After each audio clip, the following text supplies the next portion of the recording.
I still remember what waiting sounded like.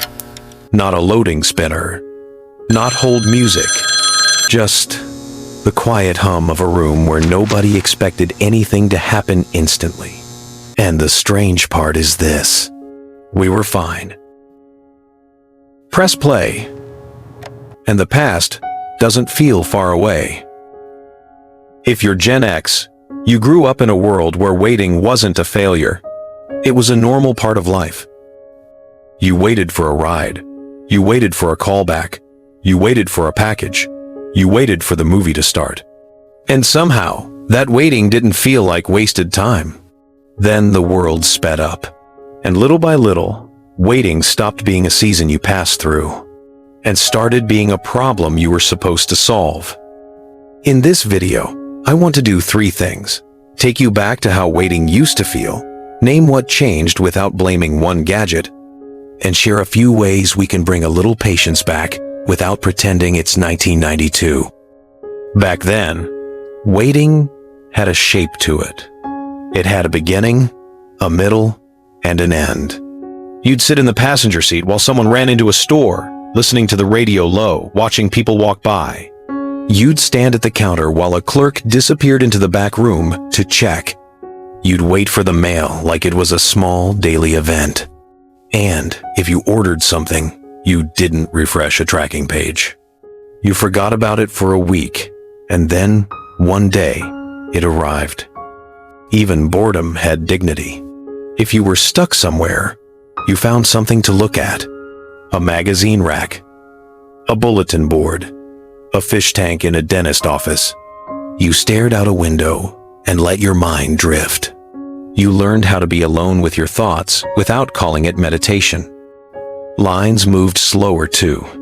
Not because the world was kinder, but because the world was less optimized. A line was a line. People sighed, checked their watches, maybe made a comment to the stranger in front of them. And then they waited anyway. And there was a quiet kind of trust inside that.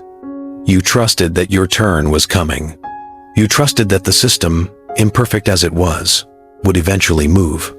Even technology waited with you. Film had to be developed. Photos took days, sometimes weeks. If you rented a movie, you drove there. You browsed. You chose. You watched. You didn't need speed to feel satisfied. You needed the experience to feel real. Then fast became normal. And after that, fast became expected. And after that, fast became the baseline. Now you can track everything. Your food, your driver, your package, your friend. And at first it felt like a gift, because who doesn't want less uncertainty? But here's what it did quietly. It trained your nervous system to expect control. So when life takes time, it doesn't feel like life anymore. It feels like the system is broken. A page loads for 3 seconds, and your thumb is already irritated. A line takes 5 minutes, and your brain starts negotiating like it's in a hostage situation.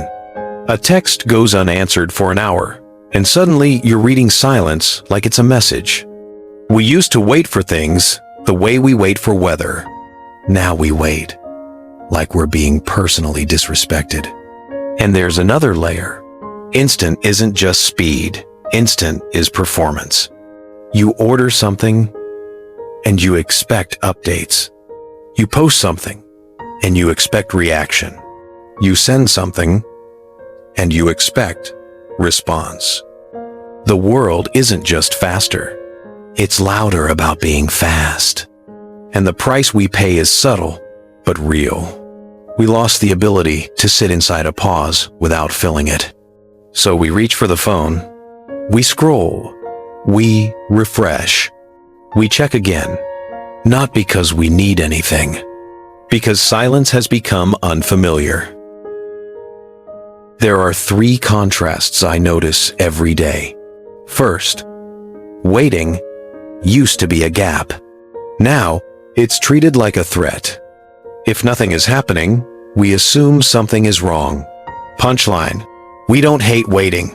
We hate feeling out of control. Second, waiting used to be social. People chatted in line. They sighed together. They made eye contact like humans. Now everyone disappears into a screen, standing inches apart while living in different worlds.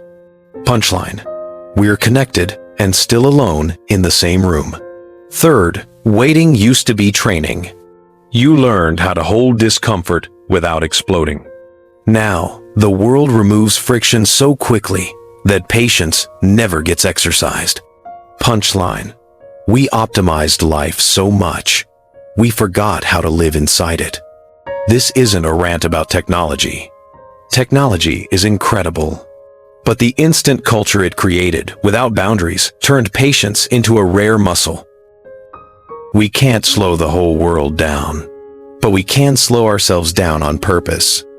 Start with one small practice, one unoptimized moment a day, a red light, a checkout line, a kettle boiling, no phone. Just breathe and let it take the time it takes. If you're waiting for someone, don't fill the gap instantly. Look around. Notice the room. Let your mind drift without punishing it. Bring back one analog waiting tool, a book, a notebook, even reading the back of a cereal box if you have to. Not to be productive, just to remember that time is allowed to pass. And here's a Gen X move that still works. Stop treating every delay like an emergency. Your order will arrive. Your email can wait. Your text doesn't need a reply in 60 seconds to prove you care. Because patience isn't passive. It's strength. It's emotional posture. It's the ability to stay steady while life takes its time. If waiting makes you irritated now, you're not broken. You're living inside a culture that treats every pause like a mistake. But you can reclaim the pause. You can let a few moments be slow. And when you do, something surprising happens. Your shoulders drop, your breath returns. And you remember what it felt like when the day had room to breathe. If this resonates, tell me what you used to do while you waited. Stare out the car window? Read a magazine? Count ceiling tiles? Drop your birth year and your waiting ritual in the comments. Subscribe to Gen X Reflections for more time capsule reflections. Next time, we'll talk about the day trust got replaced by receipts, and everything started needing proof. Until then, let one small moment be slow today.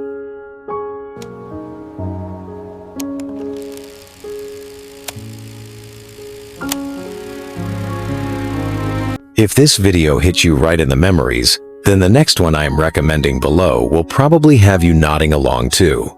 Click it right now to watch.